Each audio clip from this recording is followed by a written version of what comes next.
তোরা আবার ভাই, তোরা আবার বন্ধু, তোরা সব চাস, তোরা আবার বউটাকে চাস, তোরা আবার বোনকে চাস, তোরা আবার গার্লফ্রেন্ডকে চাস, কিন্তু কিন্তু কিন্তু ভাই তোরা আমার কাছে বিড়ি চাস না, কারণ বিড়ি চাইলে আমার মাথা গরম হয়ে যায়।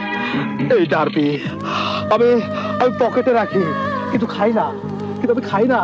ও ভাই, কেন? আমি এই বিড়ি এভাবে এবার প্যাকেট থেকে উন্মোচন করে নাকের কাছে নিয়ে ঘ্রাণ রেখে আবার আবার আবার জায়গা মতো রেখে দেই, কারণ খেলে ফুরিয়ে যাবে, খেলে 8 টাকার গুয়া মারা সারা, 8 টাকার গুয়া মারা সারা।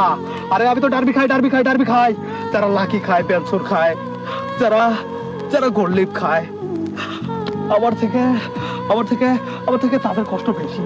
এই তোরা কি খাস? সত্যি করে বল, তোরা কি খাস? ডারবি। এই তোরা তো আমার মতোই ডারবি খোর।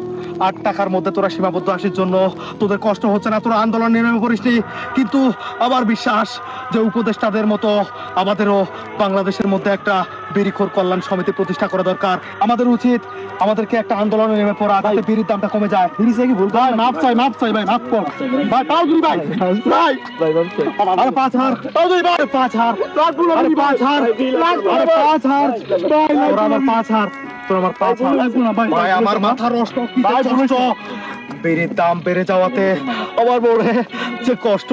আর তোরা তোরা কি করলি? তোরা কি করলি এটা?